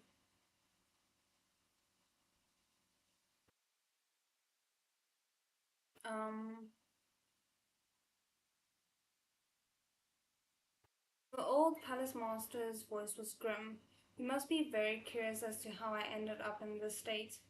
Chen Jingqu thought to himself, "Can I just say I'm not curious? There, then will you let me pass?" But when he spoke, he said, "This humble one heard the old palace master went away into traveling seclusion." The old palace master chuckled. "Traveling seclusion? And you really believe that? In all of Huanhua Palace, in all the cultivation world, how many people actually believe that? If you want to know the true state of affairs, you'd have to ask your darling disciple." Though Shinjin Chu didn't know exactly what had happened, it looked like the old palace master was here to get even with Lo Her. Keeping his expression steady, Shen Qingque tucked Lo Her behind himself, shielding him as much as possible. Chu Hai Tung spat out, "Shenjie, I said it long ago. I wouldn't mistake you, even if you burned to ash. I know your self-detonation in Hua Yu City must have been some sort of trick. Dying to atone for your crimes? Ha! As if you were that sort of person. I saw through you on first sight in that demon vixen's territory, so you didn't die after all. You recognize only my physical body and not my soul. What use is that? Shenjingche had nothing to say. The day Shenjingche was caught in Xiahua Ling's Chu Yin cave. He had seen Tong only briefly while saving the cultivators of the Vero sex, and this had, it seemed, aroused his suspicions enough for her to keep an eye out from then on. He feared that as soon as he had returned to Changqing Mountain sect and was taken away by Luobing He, Chu Haitang had crossed the borderlands and followed them all the way to the demon realm. When Luobing He was capturing a herd of black moon rhinoceros pythons to break through the Holy Mausoleum's barrier, he must have been wearing himself to the point of exhaustion, his mind scattered, with no attention to spare for keeping up his guard, and he therefore hadn't noticed the people sneaking in after him. To surmise, you really couldn't underestimate a woman's grudge. Mm-hmm. But Chen genuinely never anticipated this team-up, nor did he know when Chiai Tang had come into contact with the old palace master. Although when Shen Jingque thought to question the timing, he had a sudden epiphany. Did the old palace master play a part in Miss Chu's surprise appearance in Jinlan City? Since Zhujilang had denied that her arrival was his doing, someone else must have been fanning the flames as well. How else could Chu Haitang have had the chance to show her face on the front lines with her measly little sect? The old palace master let out a cold laugh, giving neither answer nor denial. A few tiny tufts of white fluff, like dandelion seeds, drifted past Shenchingche's field of vision, swirling through the air. He said, "This humble Shin does not believe he ever offended the old palace master. As events have progressed this far, there is no further secrets I must keep to myself," said the old palace master. His voice was faintly hoarse, as if a lump of phlegm, I think, blocked his throat. When Luobing He joined my Huanhua palace, I took care to mentor him and intended to endorse him, but he refused to take me as his master. It seems the fact that Luobing He would not call anyone except Shen Qingque his master caused a lot of problems. Nor would he marry my daughter. Instead, he just wouldn't let go of you. Of course, I had to thoroughly investigate Pete Law Shin to see what sort of extraordinary person you were, but I never expected that instead I would unearth your numerous old affairs. I know your details and background in and out, who you took as your master, what you did under him, exactly how you became a disciple of Tangchong Mountain. What a colorful tale. Even without the drama with the sorrow, you would surely have been sent to the water prison. But who could have expected that the fate had other plans, and I needn't have gone to the trouble. So the Huanhua Palace's disciples' horrible attitude towards Shenjing Chue in Jinnan City hadn't been because of Luobing He's manipulation, but the old palace master's intentional influence. Shenjing Chue couldn't resist taking another look at Luobing He. If only this child had been more adaptable with his thinking and taken another master, so many problems could have been avoided. But Shenjing Chue could never resent him for his bullheaded persistence. He could only sigh. The old palace master has looked upon my disciple highly, yet the palace master's two sword strikes were clearly directed at him. Your words and actions do not seem to align. Back then was back then. Now things are not as they were, said the old palace master. Piglochen, please step aside. I do not care what happens to you. I just want this boy to pay for what he's done. If I step aside, the palace master will kill only him and leave me be. Shu Haitang let out a cold laugh. He'll leave you be, but I'm still here.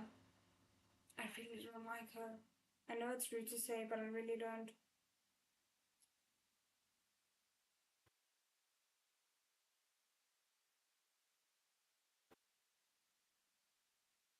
Mm.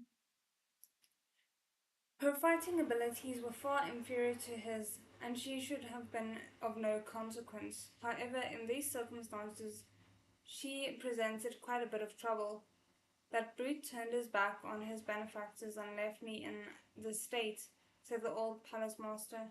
I won't rest until I kill him myself. If he really turned his back on his benefactors, Shen Jingche said, wouldn't have spared your life, or that of your daughter. Grass ought to be pulled up by the roots. He understands this better than even you or me. Shen Jingche had never in 1,000 years thought that one day he would argue on Lobingho's behalf. When he heard those words, the old palace master squawked a cackle. Chu Haitang tore the blanket from his body. For a few seconds, Shen Qingzhe stopped breathing. Below the blanket, only a uniformly rectangular torso remained. All four limbs were gone. Flashback to Shen Qingzhe's previous fates, like the old Shen Qingzhe's previous fate.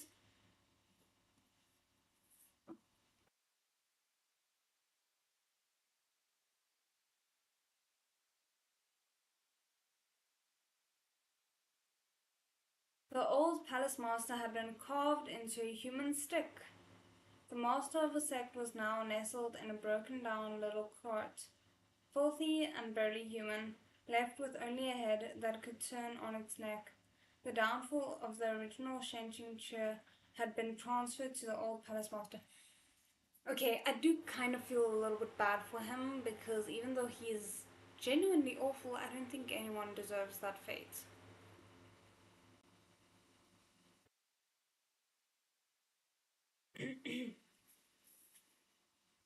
Now, this was worth holding a grudge over.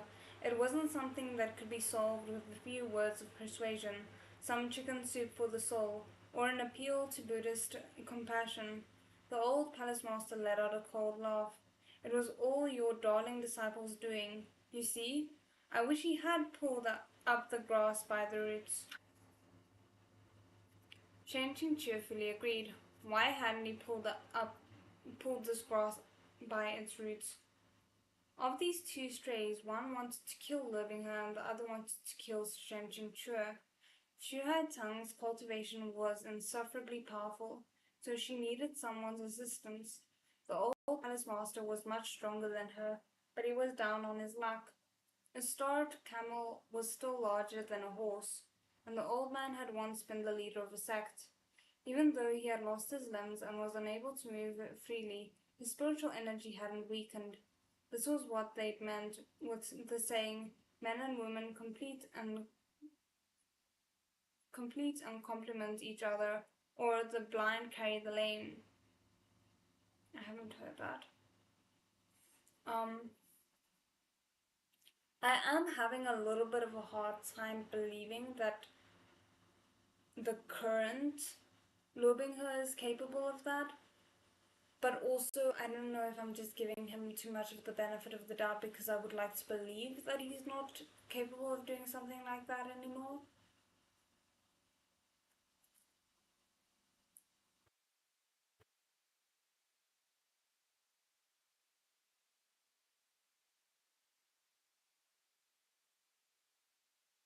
Shen Qingche snapped the sword blade with his bare hands and tossed it into a nearby bush, his stare fixed on the two people poised to attack.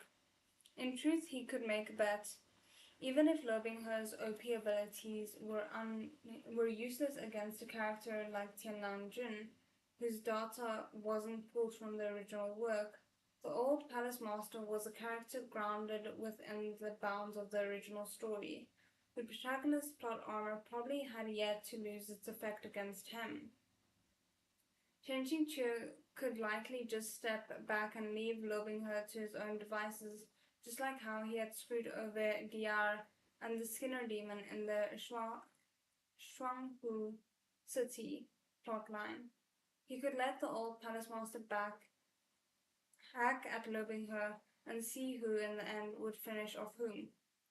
But are you going to be willing to do that? Because you've been counting on that so far and it's gotten you, like, you've been right, but it's gotten you into worse and worse situations. So do you really want to betray loving her like that again?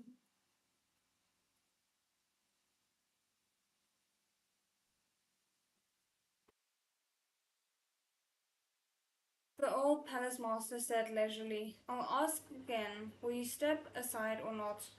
Changing Chua lowered his arm. The blood that had slowed its steady flow from his palm began to drip once more. The old palace master said himself that he's my darling disciple, he said in an even tone as he lifted his head. Tell me, do you think I'd step aside? There was nothing for it. Now was not the same as then. No matter what, Shen Jingque couldn't convince himself to use the protagonist's plot armor. To coldly stand aside and let someone else hack at loving her. To bet on whether he would live or die. If, at this point, he could still use loving her and put him in danger like that, with a clean conscience, he really would be like a scum villain of the original novel. We have made progress. The old palace master's eyes suddenly bulged, and several shouts exploded from his mouth. He had lost his limbs, so he poured his spiritual energy into his voice, using this to attack. With every shout, a powerful spiritual flow swept over Shenjing Chua like an onslaught of blades, the power of the voice no less than that of the spiritual blast. Grass and foliage trashed back and forth, leaves flying from trees. Shenjingqi used his still bleeding right hand to block a few waves with the sheath of his sword. The tremors caused the wound to explode with agony, but he couldn't switch hands. If he didn't keep holding Her in his left arm, he was afraid he'd drop him. Even though the palace master had been carved into a human stick, his spiritual energy hadn't weakened in the slightest. No wonder Chu Hai Tang had chosen to rely on him.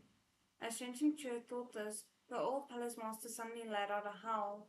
A light crack sound came from Shu Ya's sheath, and Shen Qingque failed to block the assault. Overcome, Shen Qingque toppled backwards. As he fell, he turned and used his own body to cushion the fall, not letting Luo Binghe land on the ground, and for his efforts was yet again crushed to the pointy stars. I know it's bad, but I'm loving this. I'm loving this so much, even though I'm also terrified.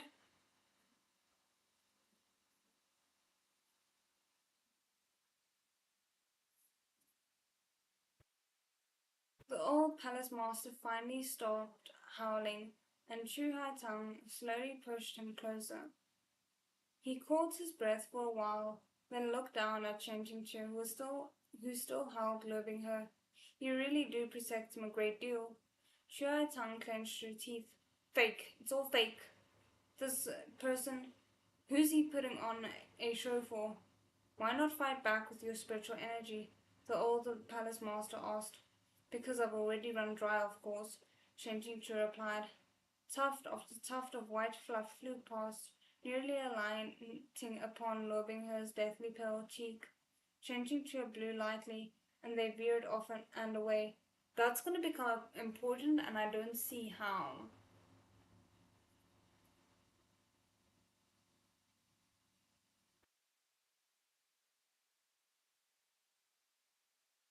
The old palace master thought Shen Jingchu had accepted his fate, and so turned his attention away, his gaze instead landing on Lobingher's quietly sleeping face. The hollering fury suddenly dropped clean away from the old palace master's expression, replaced with a kind of enraptured look. Shen Jingchu held his tongue. Something was very off about that gaze. The old palace master looked on for a while, bewitched, then sighed. They look most alike when his eyes are closed, or when his expression is cold. The old palace master's stare was palpable, as it crawled up and down loving his face. If he still had hands, they definitely would have reached out to touch him by now. Shinjinchu's stomach turned, and his arms moved unconsciously to pull Lobingher's head further into his embrace. Now Lobingher was resting intimately against his body, and even his head leaned upon Shenjingchu's chest. Shenjingchu said severely, "Take a good look. This is not Sushi Yang."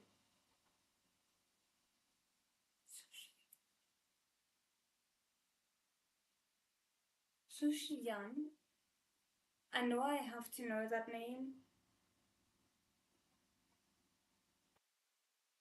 Lobingher's mother's name? I'm trying to remember now. Oh, my eyes are getting tired. Okay. This name woke the old palace master from his daze. "Why wouldn't you listen to my orders?" he spat. "Why wouldn't you just listen to me? Was I not good to you? Didn't you want Wanhua Palace? Didn't you want my seat? I knew you wanted it, ever since you were young. If you just listened to me, what wouldn't I have passed down to you?" But one after the next, both of you ingrates spat on everything I gave you. Spat on everything I gave you. He snarled, cursed, and raged, pouring every poisonous word in his vocabulary onto Tianlangjun and Shenjingche, then roared about ingrates several dozen times in a row before his expression made an abrupt 180, becoming gentle. "Oh, that's creepy," he said in a parental tone. "Xiang, come here. Shizun has something for you. Drink up." The old palace master had sunk into a trance, and saliva dripped from the corner of his lips as Chu Hai-Tang stepped back slightly, disgust evident on her face. Epiphany sparked through Shen Qingque, and his stomach turned even more intensely. No wonder the old palace master had always been so good to loving her, to an almost unsettling extent. No wonder that Su Shiyan, despite being his most beloved disciple, had held absolutely no attachment to Wanhua Palace, and had readily betrayed her sect to run off with Demon Hughes, without even looking back. This love must not have been much different from molestation. I didn't think they were going to put it that plainly, but they did.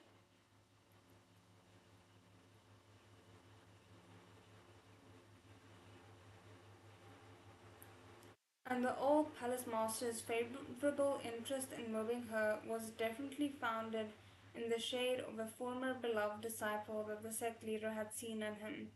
He had extended his perverse possessiveness of Sushi Yang to loving her, deluding himself into thinking he could groom loving her into an obedient darling child. Ugh.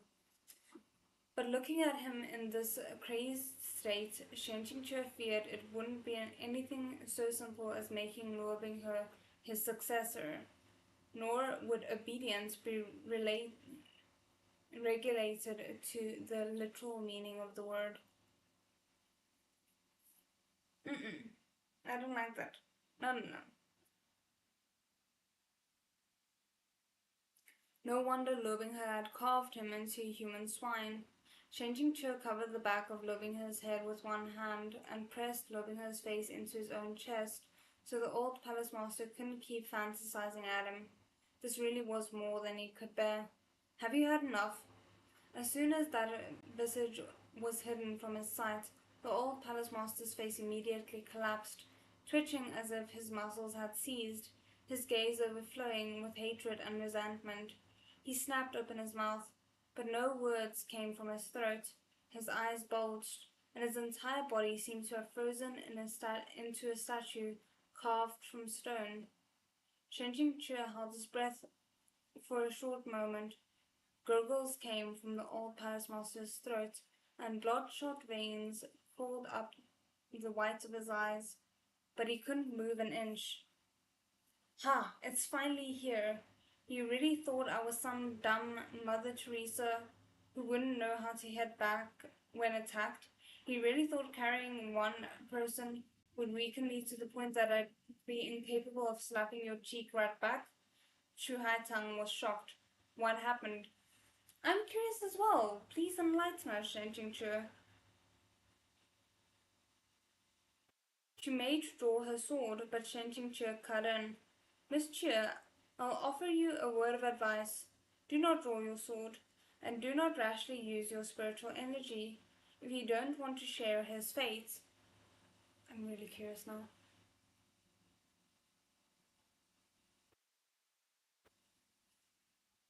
Ooh. Doubtful, Shu Tong circled around the old palace master's front, then let out a shrill scream. Fleshy green protrusions had sprouted between the dense wrinkles on the old palace master's aged face. He seemed to be in such intense pain that not only could he not move, he couldn't even speak. Chu Tong's voice trembled. Shenjie, what have you done? Nothing at all, said Shen Jingque. Don't forget, this is someone else's tomb. Did you really think demons would have failed to install protection? The tufts of white fluff floating in the air like dandelion seeds scattering in the wind were actually a type of demonic plant called the ties that bind. Can I just be a little bit happy that I kind of called it? Um, yeah, horror writer MXTX, indeed. Also, it's weird because my connection says it looks fine, but then I see that the playback kind of fizzles a little bit. I hope you guys are still okay in terms of the audio, because if the audio is fine, I don't care so much about the visuals.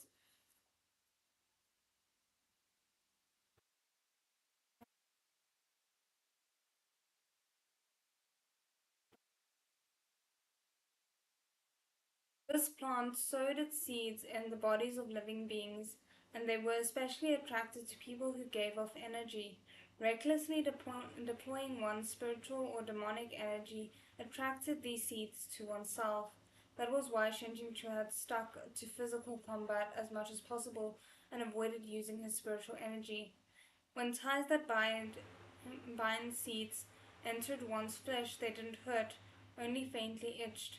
But once they sprouted from the flesh that was their swill and burst forth through the skin, every inch of rented flesh from which they grew erupted in violent agony. Damn, MXTX is grim. And like a unique version of grim, in my opinion.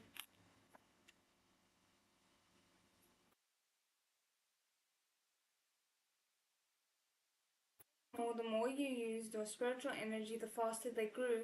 If you went as far as to use spiritual blasts, they would sprout like mad, budding in an instant.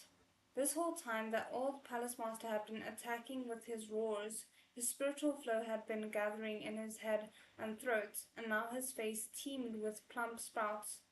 The insides of his mouth and throat were certainly also stuffed full of the things. The sprout's short stalks were covered with thin fuzz and blood vessels, but the roots continued to stretch down beneath the skin, extending until they intertwined with his nerves. Oh, so once they intertwine with your nerves, you're done for. Like, you can't get it out, you can't detach it. And also, he might end up choking because the things are in his throat and he can't breathe.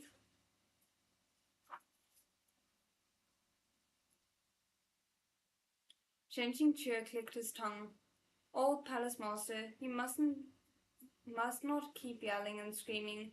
If the ties that bind proliferate and grow into your brain, there really will be no going back. The scene was both disgusting and horrifying. Shuai Tang covered her mouth and trembled until she could finally bear it no longer. Her eyes rolled back into her head and she fainted on the spot. One couldn't move an inch and one was unconscious. TPK. I don't know what TPK means, but I'm assuming it's some kind of gaming sound. Shen Qingque let out a sigh of relief. Holding Luo Binghe, he struggled to his feet. Okay, but my question is, she just fainted, and that's something that Shen Qingque has been trying to avoid. He's probably already accidentally fallen on some poison because he has terrible luck. But she should also theoretically have fallen on poison if it indeed is so common in this tomb.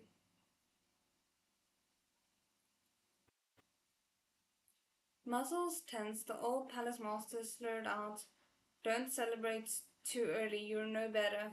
Merely saying those few words made his face twist in pain, the sprouts all over his face trembling along with his movements. Changing Chua gave him an "ah" in response.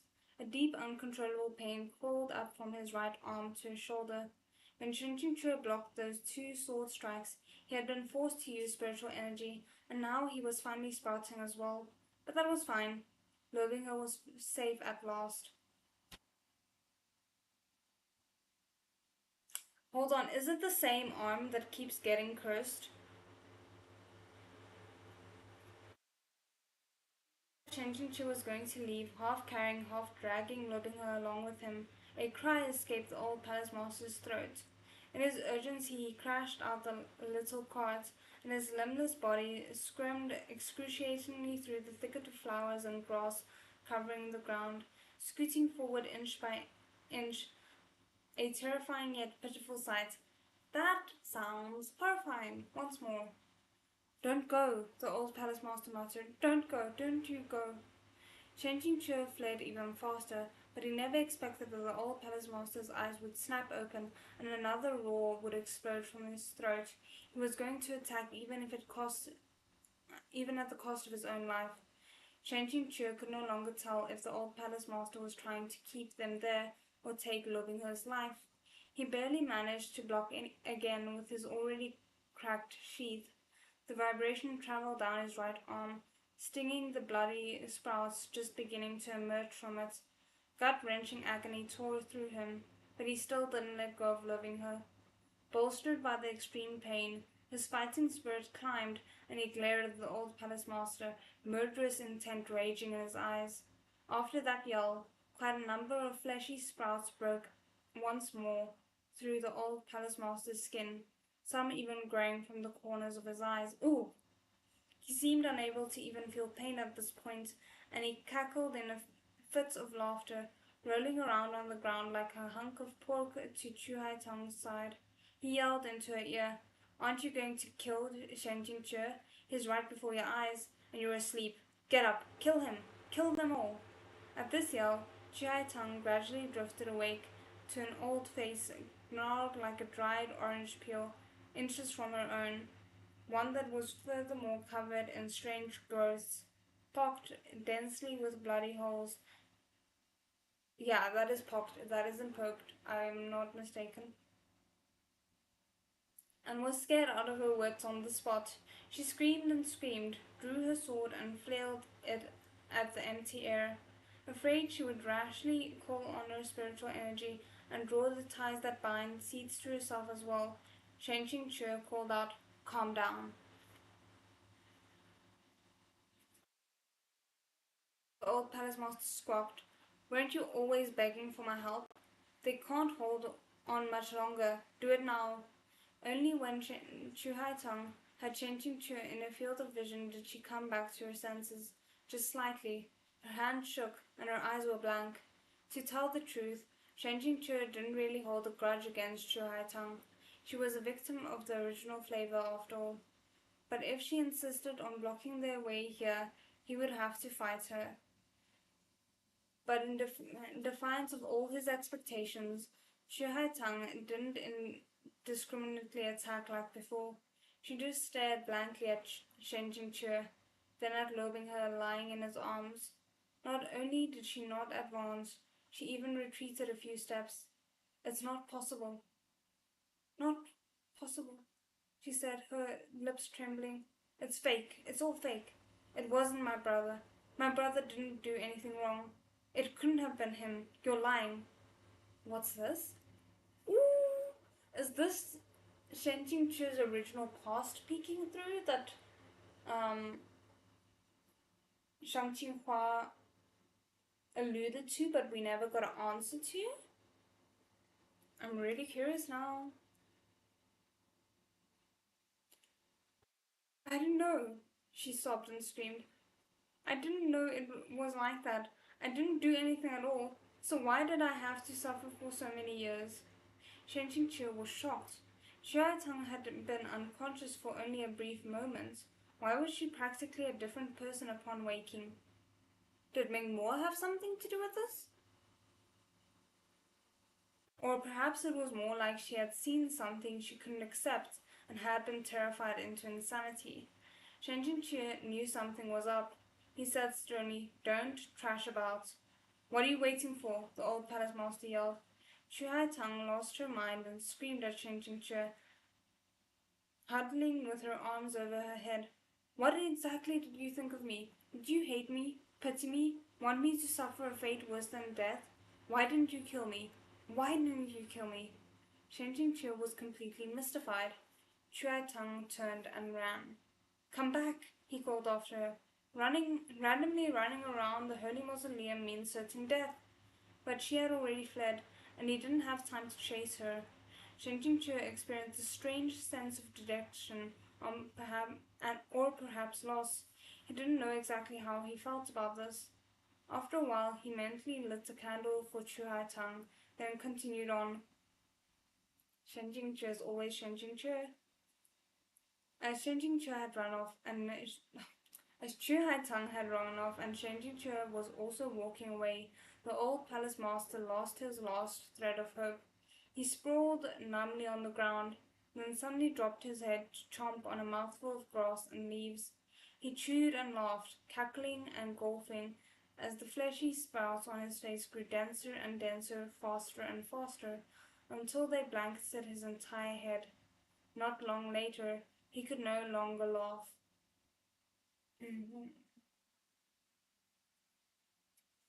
Shen Qingqi could almost hear the noise of his skull and brain being compressed. "Thank you for that, because everything else wasn't enough." Ugh.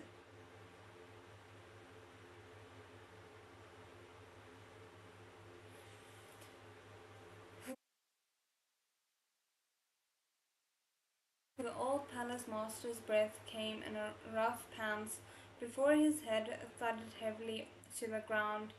He would never lift it again.